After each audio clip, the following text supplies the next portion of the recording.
Welcome back to Crazy Ball TV, guys. Thank you so much for joining me again. This is a Thursday previews. There's going to be some great games coming up this weekend. We will discuss a little bit about what happened over the midweek games, LFC news, same old thing. It was a great week of football. From the weekend to the midweek to now upcoming week, and then Champions League is coming up next weekend. So midweek again is going to be exciting. But let's go.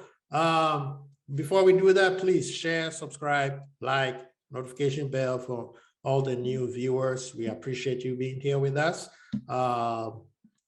Please keep the likes up, keep up the subs up, keep sharing, get our name out there.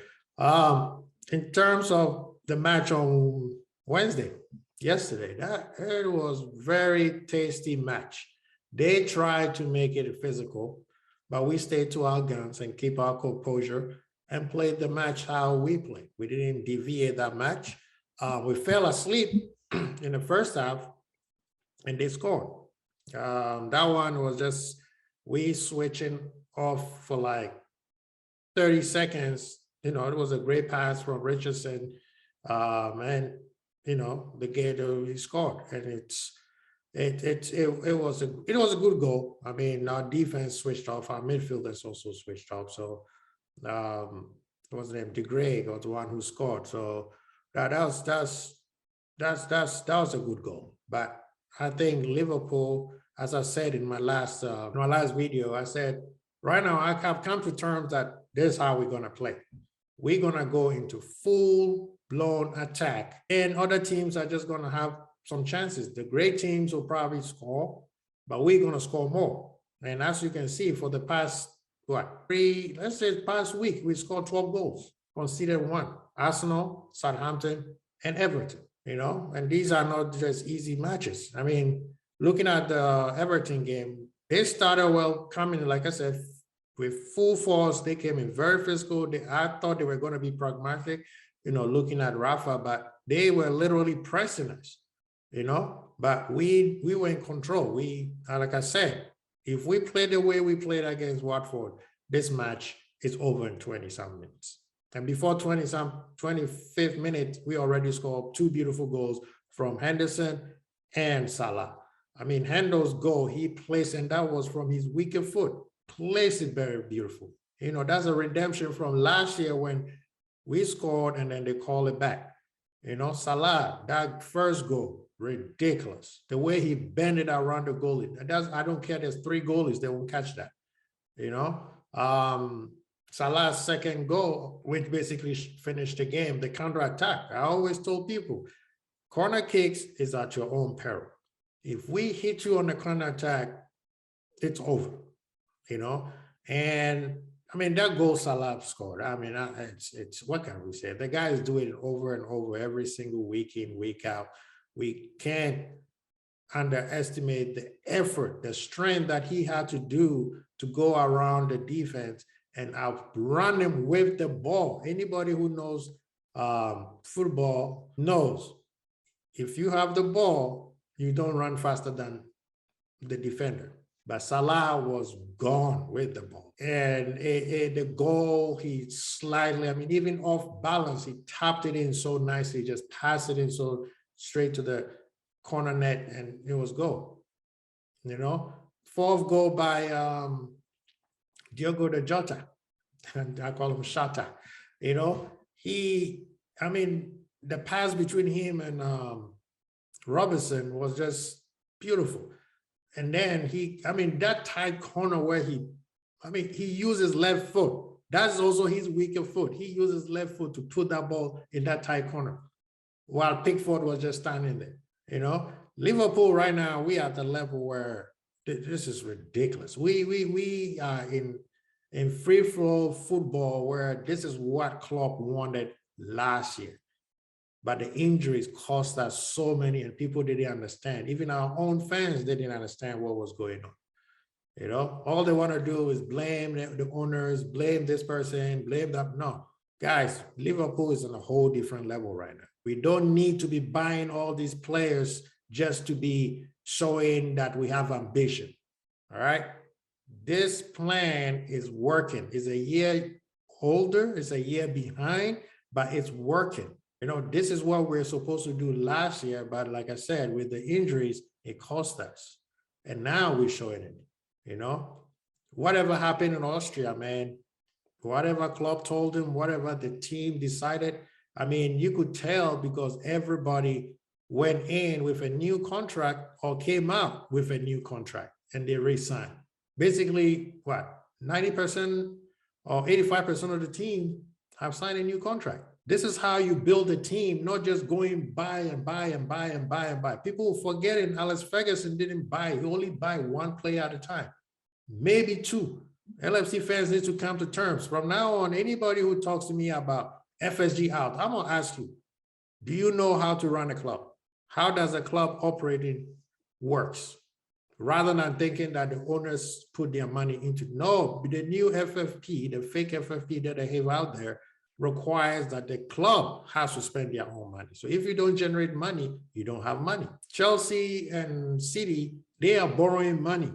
They are selling players, especially Chelsea selling players, loaning players at a bigger rate than anybody. So they always have cash in hand and they borrow money from their owner. Anyways, we continue. So the match, I mean, looking at it, Everton, they're not on our level. Liverpool right now, we're on a whole different level. I mean, Chelsea right now is feeling the pressure. You know, Chelsea is feeling the pressure. City is not, because City's been here. I told people, City and LFC are the only team who always have one more gear to go. Most of the time, Liverpool has an extra gear to go over City. You know, now Chelsea is feeling the pressure. They're winning games. You know, people telling me, well, when LFC was playing with the year we won, some of the games we didn't play well. True. But if you look at it again, we will play well, and maybe an off game, we won't play well, then we find a way to win. This is not what's happening to Chelsea. Chelsea are grinding wins every single week, and eventually it's going to cut up to you. You know, Chelsea is struggling right now. They have a great team. They have a deep team. Right now, the pressure is coming. And it's not as easy as everybody thought, oh, Chelsea is just going to be the most consistent team. No. This thing is not over yet, you know. But anyway, what else was on the thing? I guess what, Man U played Arsenal today. I mean, this was basically experienced versus non-experienced players. Man U, you know, had another gear to go. You know, Arsenal, the way Arsenal played, they just played. They just play for the sake of playing. They score goals thinking that, okay, when we score a goal, we're good. No. The game, yes, is about goals, scoring the most goals. However, you have to manage the 90 minutes. And if we can use Liverpool as an example, when we played Brighton, we scored 2 quick goals and then we fell asleep. Same thing we did with Atletico Madrid in Madrid. We scored 2 quick goals and then we fell asleep. The name of the game is how to manage a 90-minute game. Whether you are up or down, figure it a way out. Arsenal today didn't look like that's how they were doing. It looked like, yeah, they scored a goal and they thought, you know, they had this thing, you know, like we got this, you know. Man U was playing in between matches. They would take a break and then attack. They would take a break and let Arsenal do what they do, and then they would take over. That's how they beat them. You know, I don't even know why Oliga trying to tackle Fred from that. That's an inexperienced play right there.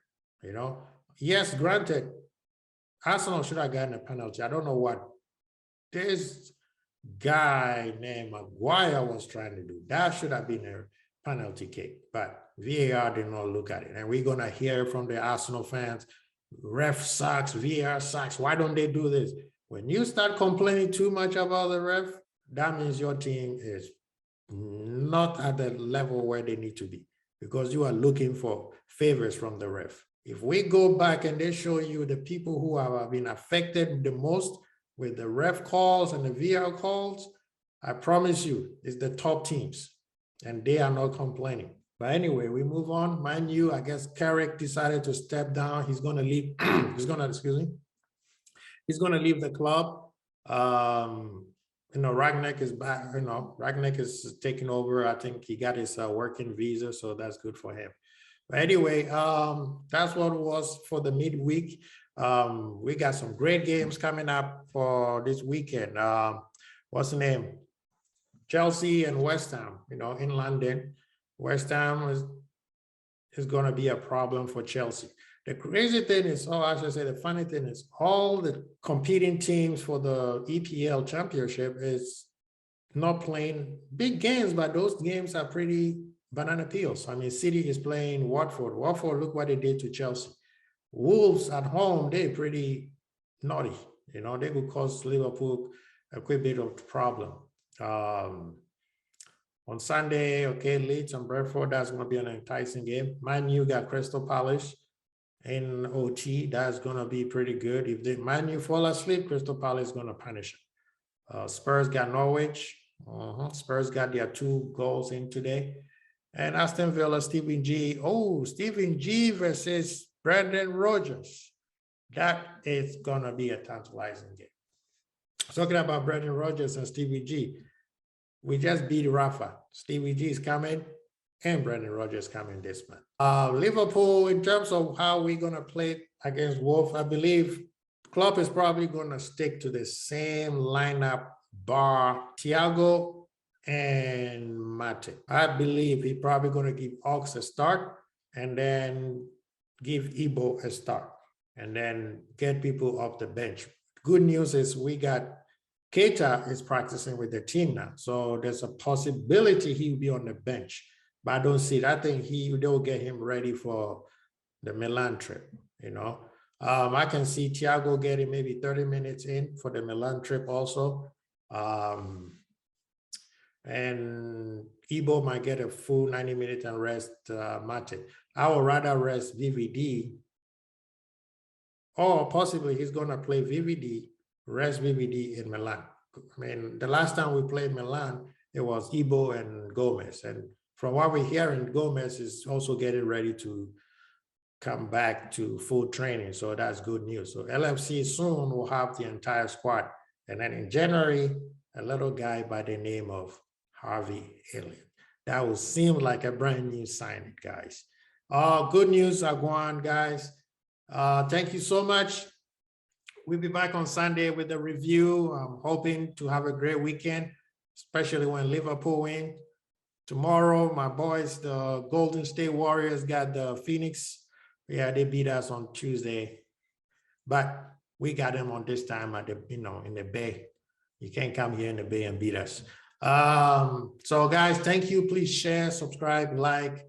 It's been a great week of football. These players has given us some great entertaining. LFC right now, we are the most team to watch. Like everybody wants to watch LFC right now. So guys, let's keep it up. Thank you so much. Share, subscribe, like, notification bell. Archie, Kwesi Bowl. Peace.